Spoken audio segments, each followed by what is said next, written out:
is not authentic. It's not authentic. The chain includes someone who's considered a drunkard.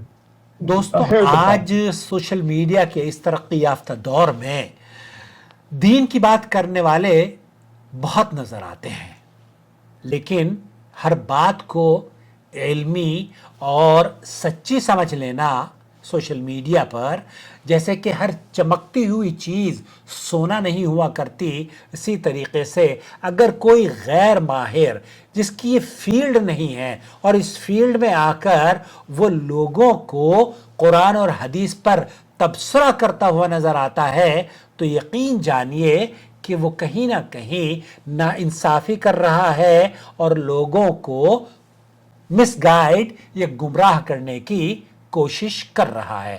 دوستو، بھائی اور بہنوں، گزشتہ دنوں ایک ویڈیو میری نظر سے گزری جس میں ایک معروف خطیب ہیں امریکہ کے، نعمان علی خان صاحب، انہوں نے ایک مشہور قرآنی تفسیر اور حدیثی روایت کو غیر معتبر کہہ دیا بغیر تحقیق اور بغیر حوالے کے۔ بلکہ یہی نہیں، انہوں نے تو یہاں تک کہا کہ جناب اس کے اندر جو روات ہیں وہ جناب شرابی ہوا کرتے تھے۔ اب آپ سن کر بڑے حیرت میں پڑ گئے ہوں گے کہ یہ اتنا بڑا دعویٰ کوئی آدمی اگر خطیب اور امریکہ کے اسٹیجز کی رونق بننے والا شخص کرتا ہو، جس کو لوگ بہت چاہتے اور بہت سنتے ہوں، تو اس کا کیا اعتبار رہ جائے گا؟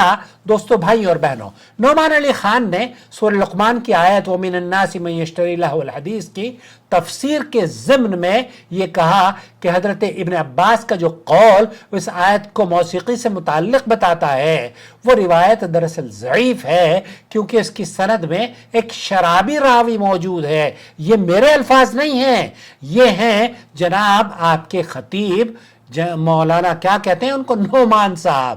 اب جناب اس سلسلے میں اور انہوں نے مزید اس بات کا اعتراف کیا، کہا کہ میں حدیث کا ماہر نہیں ہوں اور یہ میرا شعبہ بھی نہیں ہے، مگر اس کے باوجود وہ حدیث کے راویوں پر تبصرہ کرتے ہوئے بھی نظر آئے، جنہیں پہچاننا اور جانچنا صرف اہل حدیث یا محدثین اور حدیث کے ماہرین کا کام ہوا کرتا ہے۔ اسی ٹاپک پر ایک ویڈیو انگلش میں میری نظر سے گزری جس کا جواب شیخ عثمان بن فاروق صاحب نے اپنے آفیشیل چینل پر دیا ہے، اور انہوں نے بہت خوب اور بڑا مدلل اور تحقیقی جواب دیا ہے، جسے میں نے سوچا کہ کم از کم اپنے ویورز سے ضرور شیئر کروں تاکہ اردو کا طبقہ ان کی نعمان علی صاحب کی جو گفتگو ہے اور ان کی اس دیانت یا خیانت سے آپ بے ہوشیار رہیں۔ دراصل ابن عباس کا جو قول ہے، شیخ فاروق یہ کہتے ہیں کہ ابن عباس کا قول لہو الحدیث موسیقی صرف ایک روایت نہیں بلکہ 6 مختلف صحیح اسانید سے ثابت ہے۔ ان میں مجاہد، عکرمہ، سعید بن جبیر جیسے عظیم تابعین شامل ہیں۔ جن اسناد کا ذکر ہوا ہے ان میں کہیں بھی کوئی بھی ان عظیم شخصیات میں کوئی بھی ایسی شخص موجود نہیں جو شرابی یا فاسق کہا گیا ہو۔ اگر کوئی ایسا ہوتا تو علماء رجال نے ضرور اس پر جرح کی ہوتی، لیکن ایسا کوئی ثبوت نہیں ملتا۔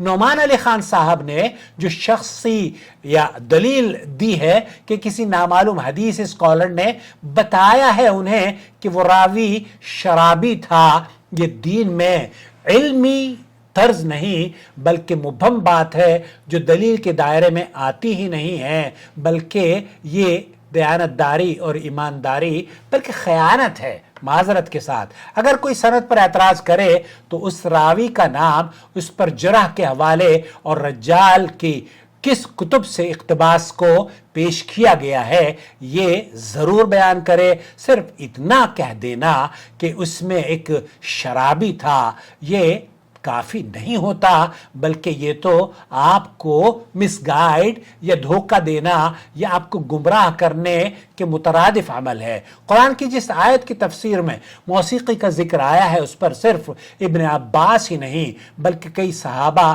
اور تابعین کا اتفاق ہے، اس میں شک کی کوئی گنجائش نہیں۔ اور جب نعمان علی خان صاحب خود تسلیم کر رہے ہیں کہ حدیث ان کا میدان نہیں، تو پھر ایسے بیانات دینا لوگوں کو مترادف ہے اس عمل کے کہ آپ گمراہ کرنا چاہتے ہیں۔ دوستو، بھائی اور بہنوں، اس تفصیل کے بعد اگر آپ وہ ویڈیو دیکھنا چاہتے ہوں جو جناب شیخ عثمان فاروق صاحب نے بیان کی ہے انگلش میں، اسے ضرور دیکھیے۔ میری ڈسکرپشن باکس میں ان کا میں لنک آپ کو دے دیتا ہوں۔ میں اس ویڈیو کے اختتام پر شکریہ ادا کرنا چاہتا ہوں شیخ عثمان بن فاروق صاحب کا، اللہ تعالیٰ ان سے دین کی خدمت لیتا رہے۔ قرآن و سنت کی خدمت کرنے والے جہاں پر بھی ہوں، وہ امریکہ میں ہوں، افریقہ میں ہوں، تعصب سے اگر کوئی پاک ہے اور قرآن و سنت کی خدمت کر رہا ہے تو ہم اس کی خدمات کو سراہتے ہیں۔ اللہ تعالیٰ آپ کو جزائے خیر دے۔ چینل سے جڑے رہیں اور دیکھتے رہیں نو ٹی وی جدہ۔